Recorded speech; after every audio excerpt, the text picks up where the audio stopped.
Lors de l'examen du rapport de la République du Congo, 88 pays ont pris la parole pour en savoir davantage sur la situation des droits humains et des libertés fondamentales au Congo.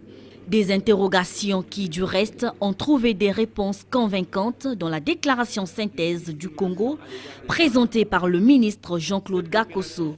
Le Congo est à son 3e passage de l'examen périodique universel EPU et il ressort de son rapport que d'énormes progrès ont été accomplis par le gouvernement depuis son dernier passage il y a 5 ans.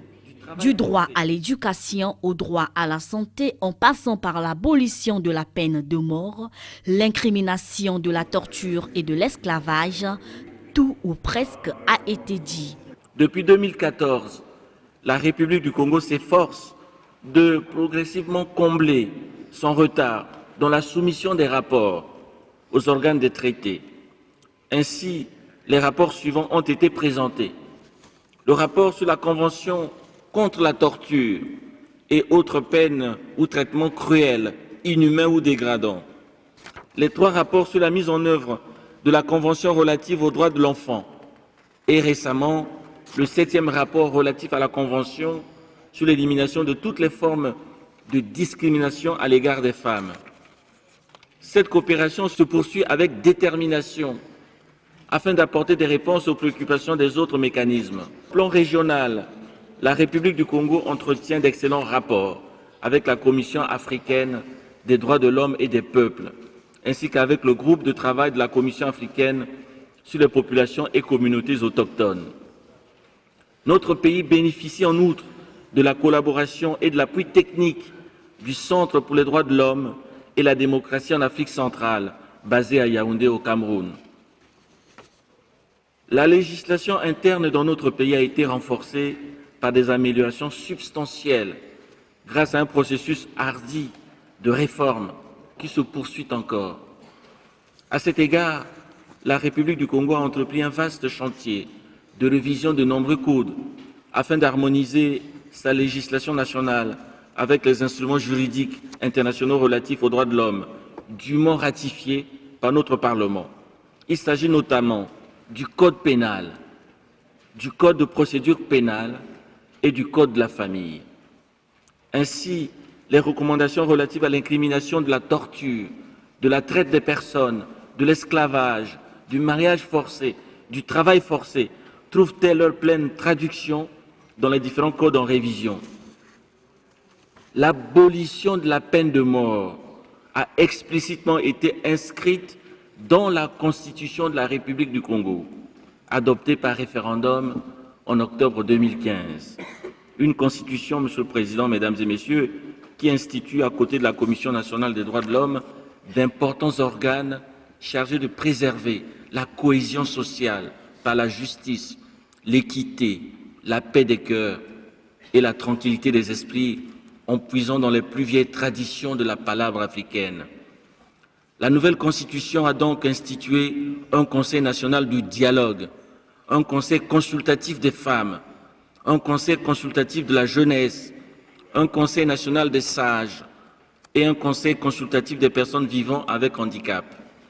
Bref, autant d'innovations voulues par le peuple souverain lui-même, autant d'organes de concertation destinés à la promotion et à la protection des droits humains et qui vont indubitablement améliorer la gouvernance politique, économique et sociale dans notre pays.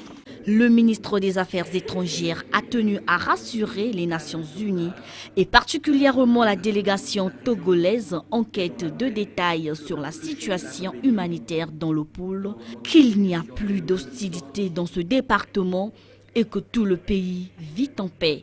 Sur le territoire de la République du Congo, il n'y a aucune hostilité aujourd'hui.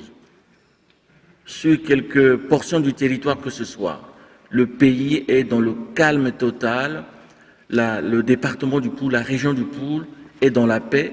Le chef de la rébellion dont il était question est lui-même sorti du bois et dialogue avec les autorités gouvernementales dans le cadre de ce processus délicat de désarmement de ces milice de démobilisation et de réinsertion sociale de ces jeunes gens qui avaient pris le chemin des armes.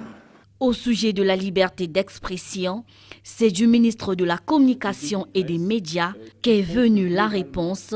Thierry Mongala a en effet indiqué aux Nations Unies qu'au Congo, aucun journaliste n'est en prison pour son opinion.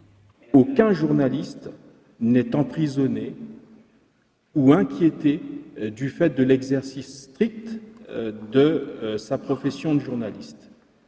Il y a de fait dans notre pays une dépénalisation des délits de presse qui font que globalement la presse congolaise exerce son sacerdoce et sa profession, ses activités, dans un contexte de grande liberté, à tel point que je suis en mesure, en tant que ministre de la Communication et des Médias, de certifier ici à Genève qu'environ 90% de la presse congolaise, qu'elle soit écrite, qu'elle soit audiovisuelle ou qu'elle soit en ligne, est plutôt critique ou très critique vis-à-vis du gouvernement. Convaincu du rapport et des réponses apportées, chaque pays qui prenait la parole ne pouvait qu'encourager le Congo pour ses progrès accomplis en matière de droits de l'homme. Nous avons suivi le processus d'adoption de la Constitution de 2015.